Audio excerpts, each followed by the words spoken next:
friends. Today we will study yet another very interesting topic in public finance called the meaning and types of public debt. Now this is one question which has been consistently asked by Gujarat University in the old syllabus as well as the new syllabus in semester 3 and semester 4 respectively. So let us begin with the answer. The first point is the meaning of public debt.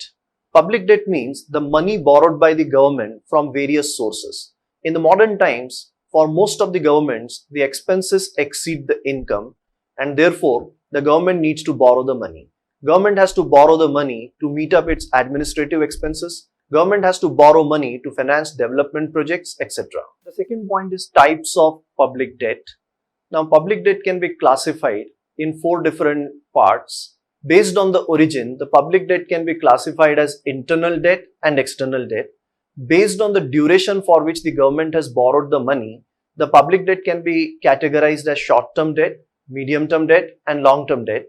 Similarly, based on the way in which the government wants to utilize the borrowed money, the public debt can be classified as productive debt and unproductive debt. And finally, based on the method through which the government has raised the debt, debt can be classified as compulsory debt and voluntary debt. So let us try to understand the internal debt. The money borrowed by the government from within the country is known as internal debt.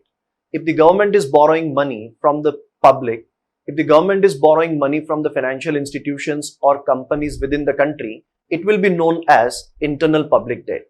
Generally, government raises internal public debt by issuing bonds and securities. The next is external debt.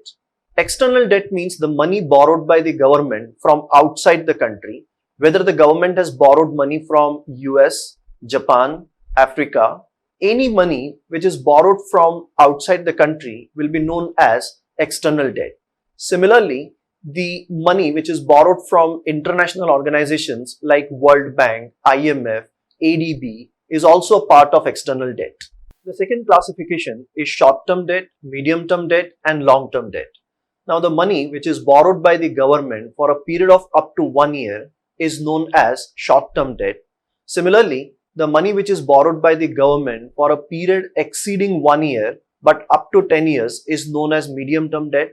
And finally, the money which is borrowed by the government for a period exceeding 10 years is known as the long-term debt. The third classification is productive debt and unproductive debt.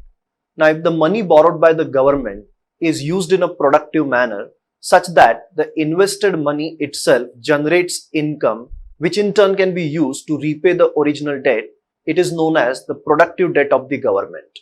But if the money borrowed by the government is used in such a way that it does not generate any income and the repayment of the original debt is done by creating a new debt, then it is known as unproductive debt of the government. For example, the money which is borrowed for investment in a power plant will be considered as productive debt. This is because the power plant will generate electricity which can be sold and income can be generated, which in turn can be used to repay the original debt. On the other hand, the money which is borrowed by the government for buying defense equipments will be considered as unproductive debt because this is not going to generate any income and the repayment of the original debt will require creating a new debt. The last classification is compulsory debt and voluntary debt. If the people are forced to purchase the government securities and bonds by the government, it is known as the compulsory debt.